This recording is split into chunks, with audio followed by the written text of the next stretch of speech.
A little bit about who you are and how you landed here. Okay, so my name is Clayton Keene. I am the Senior Coordinator for Safety and Vehicle Services. I started with the district November 1st, 2012. I come out of high school, went to work for the city of Auburndale as a utility technician. I knew my heart was in maintenance. I had to go to Ridge to get a little bit, so I didn't have to come out of school with experience, so I could have the experience so I could jump into the automotive world. 2010, the BOCC took our fleet program over. I then was able to transfer to the school board district as a technician. I worked as a technician working on buses, became the lead tech, record operator, worked my way up to a foreman. As a foreman, I went to a service manager, and to where I'm at now as a senior coordinator. Okay, so you came from the school district right to work for the school district. Born and raised Polk County, elementary through high school, and then, like I said, Ridge for a little while so I could get the experience so I could become a technician. What would you tell some of our graduates or our high school students about your journey, and would you suggest they do that? Like, what are your tips for our high schoolers that may want to do something similar? I believe the trade industry is overlooked a lot. There's a lot of different trades, even in the district, welders, plumbers, utility technicians, and mechanics or so. There's trade schools that offer that. If you don't know it, take advantage of our trade schools. I know there's different contracts now with Polk State is picking up for as a welding, and so there's college is not for everybody, but trade is. If you want to take a trade, or if you're going to go the college route, there's a million different opportunities for them. I love that. So tell me what you like about working here and with Rob and for Polk County School Board. I like working with the district as it's a family. The people here, we look out for each other.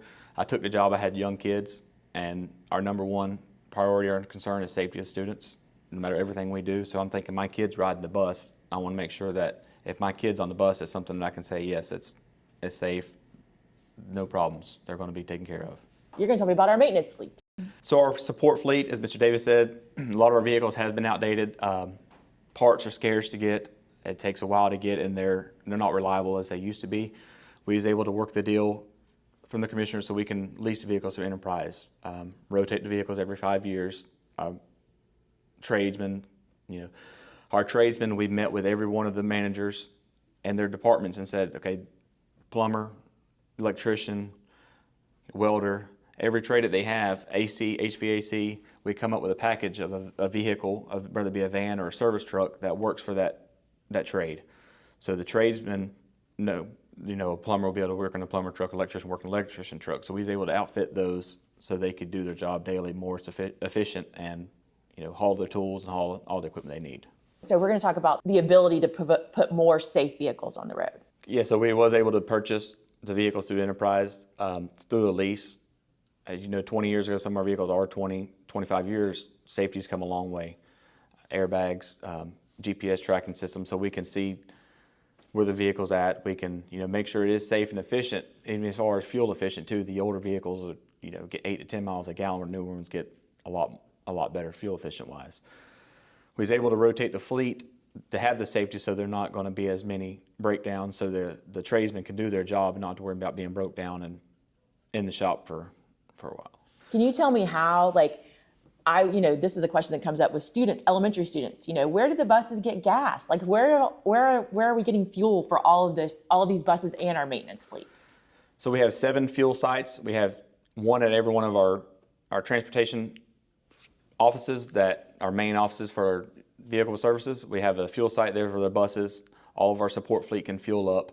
We do have satellite shops where it's just a fuel site where they can pull up. What it is, they have a key. They put their key in, their mileage, and their SAP number, so it knows who's getting the fuel, how many gallons they got, so it gets charged out to back to that vehicle. So on average, our support fleet, we average about 250,000 gallons of unleaded fuel a year, and right at 1.5 million gallons of diesel for our buses and some of our box trucks, equipment trucks, warehouse trucks that ship the food to the schools as well. And you talked about having different locations. How often does a bus have to get fuel? Depending on their route, on our northeast side of the county, the routes are further out, so they're going to get fuel, I would say, daily. If you got more of an in-town route, it's every couple of days they got to get fuel. So we're going to talk a little bit about the new system that we have that parents can utilize and the district staff to know where students are at all times. So can you talk a little bit about how a student now enters a bus and what it looks like for them? So now we have the Reaxium tablets. When the student enters the bus, they have their ID, the same ID that they go to school with. They scan. It tells them that they're on the bus. When they get off the bus in the afternoon, they scan, or they come on, they scan as well. The parents can download the app so they can see exactly when your student's picked up and exactly when they're dropped off. But it also shows if, they're stuck in traffic or something's going on, they may be late to school, and the reason why, because what's going on. It shows the pinpoint. The drivers use it because it shows their route, where their next stop is, whether they're on schedule or behind. It shows them step by step where to turn, where to go for the routes. New feature with the Reaxium, they can also, every morning they got to do a pre-trip of their bus. They do it on a paper. They check off their bus. This tablet now can do they can check their bus, their pre-trip, and make sure that it's safe to go to, Ready to start. Needs any attention.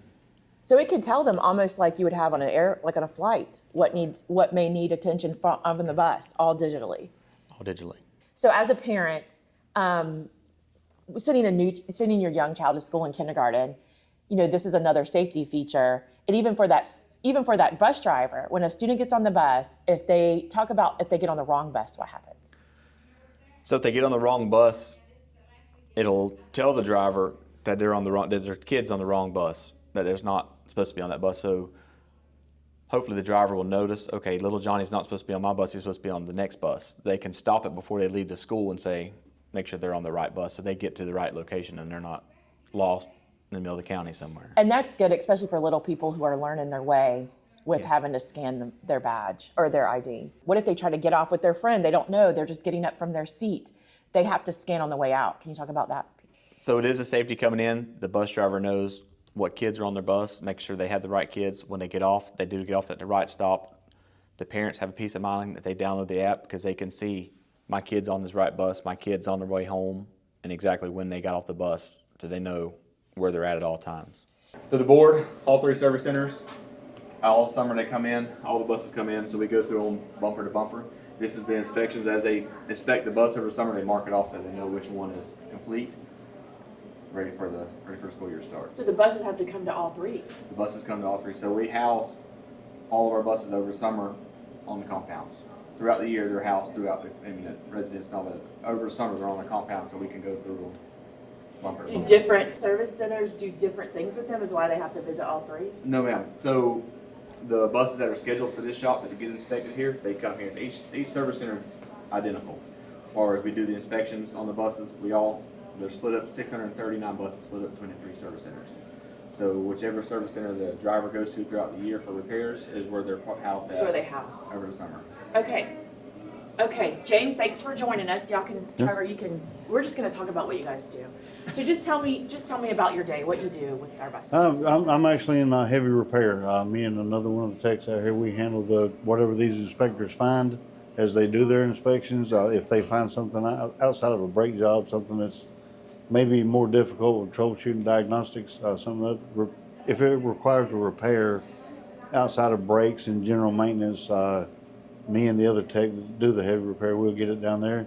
We'll pull the work order and whatever repairs we find en route, trying to repair whatever they find.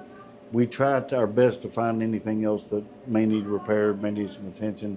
There's a lot of stuff that gets kind of overlooked, and there's little things here and there they lead to the big things. So we just try to make sure we try to kind of double check our inspectors, make sure that we're all on the same team, trying to get everything, making those buses run as well as they can. Yep, and be safe. Absolutely. So do you work just this service center or do you work other? Just this one. Just this Yeah, service yes, center. ma'am. How long have you been here? I've been here this is my second time here. It'll be about 3.5 years now. You took a break. I actually worked still under the school board, but I took a 1-year break to working on another shop. Okay. So have you worked with the school board for a long time, like even when you were with us the first time? About 7.5 years now, I believe it Okay. is, give or take. I I love was a 30-year tractor trailer mechanic prior to this. So we recruited you as a 30-year tractor trailer mechanic. And I got to work on one tractor trailer since I've been here. Okay, Trevor, you're a foreman. Yes, ma'am. Tell me how you got here and what you do. Well, I started with the school board about 2.5, 3 years ago, and then I started off inspecting buses and going through buses and making sure that they're safe for the kids and keeping them up to par. And then I was slowly working in the heavy side like he does, and going through things and learning the different malfunctions and the diagnostics of things. Did you go to high school in Polk County? Yes, ma'am. What high school did you go to? Lake Gibson High School. Lake Gibson, that's District 7. So what did you do for training? Did you go to any other tech programs before you started here? No, ma'am. Actually, before I started here, I was an aviation mechanic. I worked on airplanes. You went from airplanes to buses. Yes, ma'am. I love that. Okay, so you're a foreman. What is your job detail? Like, what is your day like as a foreman? I basically go around and help out with special projects and make sure if anybody needs any help, I help them out. Help the guys. I train the new technicians for their DOEs and make sure that they're ready to be safe, to make sure that the buses are safe and everything can be on the road. I love that. Thanks, John. Thanks for talking to me, Jamie.